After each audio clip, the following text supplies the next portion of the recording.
విమాన ప్రయాణాల్లో 20 ఏళ్లలో ఎన్నడూ లేని సంక్షోభం భారత్ ఎదుర్కొంటుంది. గత 5 రోజులుగా ప్రయాణికులు పడుతున్నట్లు ఇబ్బందులు వర్ణనాతీతం. మునిపెన్నడూ లేని కష్టాలు ప్రయాణికులు పడుతున్నారు. ఎలాంటి సమాచారం లేకుండానే ఇండిగో ఎయిర్లైన్ సర్వీసులు నిలిపివేసింది. దీంతో అత్యవసర ప్రయాణాలు ఉన్న వాళ్ళంతా కూడా దిక్కుతోచని పరిస్థితి ఏర్పడింది. ఇదే అదునుగా చేసుకుని కొన్ని విమానయాన సంస్థలు టికెట్ రేట్లు పెంచుతున్నారు. దీంతో చేసేదేమీ లేక డబ్బులు ఎక్కువైనా పెట్టి టికెట్ కొంటున్నట్లు పలువురు చెబుతున్నారు. ఈ క్రమంలో కేంద్రం రంగంలోకి దిగింది. అధిక ఛార్జీల భారం నుంచి రక్షించేందుకు చర్యలు చేపట్టింది. ధరల నియంత్రణను తీసుకొచ్చామని, వాటిని పాటించాలని ఆదేశించినట్లుగా పౌర విమానయాన మంత్రిత్వ శాఖ తెలిపింది. అసాధారణంగా ఛార్జీలను పెంచడాన్ని తీవ్రంగా పరిగణిస్తున్నట్లుగా పేర్కొంది.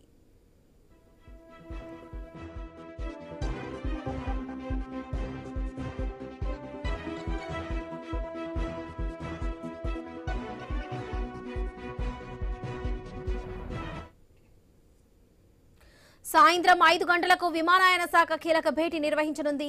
ఈ మీటింగ్ కు ఇండిగో యాజమాన్యం హాజరు కావాలని ఆదేశించింది. మరోవైపు ఇండిగో తీరుపై కేంద్రం సీరియస్ అయింది. ప్రయాణికులపై అదనపు ఆర్థిక భారం పడకుండా చూడాలని ఇండిగోకు తీవ్ర హెచ్చరికలు జారీ చేసింది. టికెట్ల రద్దు, రిఫండ్ను ఆలస్యం చేయొద్దని, రేపు రాత్రి 8 గంటల లోపు ప్రయాణికులకు మొత్తం చెల్లించాలని ఆదేశించింది. ప్రయాణికుల సహాయార్థం ప్రత్యేక సెల్ ఏర్పాటు చేయాలని ఆదేశించింది. సాయంత్రం 5 గంటలకు విమానయాన శాఖ కీలక సమావేశం నిర్వహించనుంది. ఇండిగో యాజమాన్యం హాజరు కావాలని కేంద్రం ఆదేశించింది.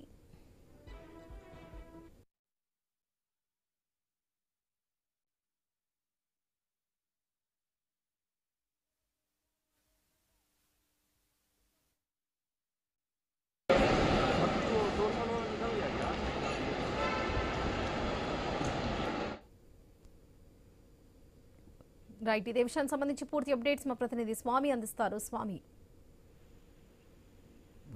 కేంద్ర విమానయాన శాఖ సంబంధించి ఒకవైపు ఇప్పటికే పెద్ద డీజీసీఐ నిబంధనలు అమలు చేయడం కోసం ఇబ్బంది పడుతున్నటువంటి ఇండిగో సంస్థ దాదాపుగా వేలాది ట్రిప్లను క్యాన్సల్ చేసింది. దేశీయ విమాన రంగంలో 62% డొమెస్టిక్ ప్రయాణాలు ఇండిగో సంస్థ ద్వారా జరుగుతాయి. కాబట్టి దేశంలో ఎప్పుడు లేనట్టుగా విమానయాన సంస్థల సంక్షోభం ప్రయాణికులంతా కూడా ఇబ్బంది పడుతున్నారు. దీంతో ఇప్పుడు ఈ 5 రోజులుగా అనేక ఫ్లైట్స్ క్యాన్సిల్ అయ్యాయి. ఒకవైపు పెద్ద ఎత్తున కూడా ప్రయాణికులంతా కూడా దేశీయ అంతర్జాతీయ ప్రయాణం మొత్తం కూడా రద్దు చేసుకుని వాటిని రీషెడ్యూల్ చేసుకున్నటువంటి పరిస్థితి కనబడుతుంది.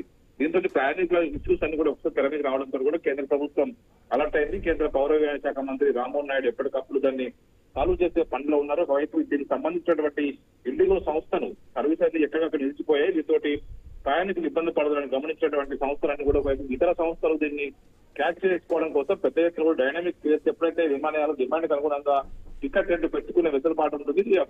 డైనామిక్ స్పేస్ ఇస్తాయని కూడా ఇప్పుడు కేంద్రం సడలించి ఒకవైపు వాటిని నియంత్రించే పనిలో ఉంది. ఎవరు ఇష్టమైనటువంటి టికెట్ రేట్లు పెంచడానికి కేంద్రం ససేమిరా అంటుంది. మరోవైపు రద్దయినటువంటి ప్రయాణాల విషయంలో వాటిని రీషెడ్యూల్ చేసిన వాటి విషయాలకు సంబంధించి వాటికి డబ్బులు వాటికి వెంటనే చెల్లించాలని చెప్పేసి కూడా కేంద్రం విమానయాన మంత్రిత్వ శాఖ ఇండిగో సంస్థను ఆదేశించింది. ఇప్పటికే ఇండిగో తీరుపైన కేంద్రం సీరియస్ గా ఉంది.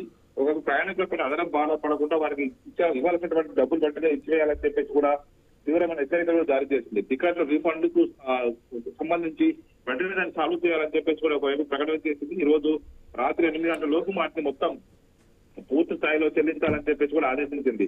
మరోవైపు వారికి సహాయార్థం ప్రత్యేక సెల్ను కూడా ఏర్పాటు చేసి దానికి సంబంధించిన విషయంలో ఎప్పటికప్పుడు సమస్యను సాల్వ్ చేయడం కోసం ప్రయత్నం చేసింది. ఈ రోజు సాయంత్రం 5 గంటల తర్వాత ఒక ఉన్నత స్థాయి సమావేశం ఏర్పాటు చేసి దీనికి విమానయాన సంబంధించినటువంటి ప్రయాణ విషయంలో ఇప్పుడు ఇండిగో సంస్థను కూడా రావాలని చెప్పేసి కూడా ఆదేశించింది. మొత్తానికి ఈ మొత్తం ప్రయాణాలకు సంబంధించిన దేశవ్యాప్తంగా అనేక విమానయాన మొత్తం ఎయిర్పోర్టుల్లో పెద్ద ఎత్తున కూడా రద్దీతోటి ప్రయాణికులు కూడా ఇబ్బంది పడుతున్నారు.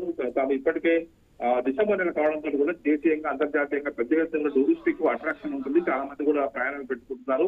అలాంటివన్నీ కూడా ఒకవైపు రీషెడ్యూల్ చేసుకోవాలని పరిస్థితి ఏర్పడింది. మరోవైపు శబరిమలకు ఈసారి ఎప్పుడు లేని విధంగా శబరిమల అయ్యప్ప వెళ్ళేటువంటి ప్రయాణికులకు కూడా ఒకవైపు వారు ఇరుముడితో వెళ్ళేటువంటి అవకాశం కల్పించడంతో కూడా చాలా మంది కొచ్చి తిరువనంతపురం వెళ్ళడం కోసం పెద్ద ఎత్తున కూడా టికెట్ బుక్ చేసుకున్న వారు ప్రయాణికులు స్వాములంతా కూడా ఇబ్బంది పడుతున్నారు. దీంతో ఆయా ఎయిర్పోర్ట్ లో కూడా ఇబ్బందికర పరిస్థితి కలుగుతుంది. దీంతో వెంటనే రంగంలో దిగినటువంటి కేంద్ర ప్రభుత్వం దీన్ని తొందరగా సాల్వ్ చేసి ఒక పరిష్కారం చూపాలనే ప్రయత్నాలు అయితే ముమ్మరం చేసింది. ఇప్పటికే ఈ రోజు సాయంత్రం 5 గంటల తర్వాత ఒక సమావేశం ఏర్పాటు చేశారు. సమావేశానికి ఖచ్చితంగా రావాలని చెప్పేసి ఇండిగో యజమాన్యాన్ని కూడా ఆహ్వానించారు. Right Swami, thank you.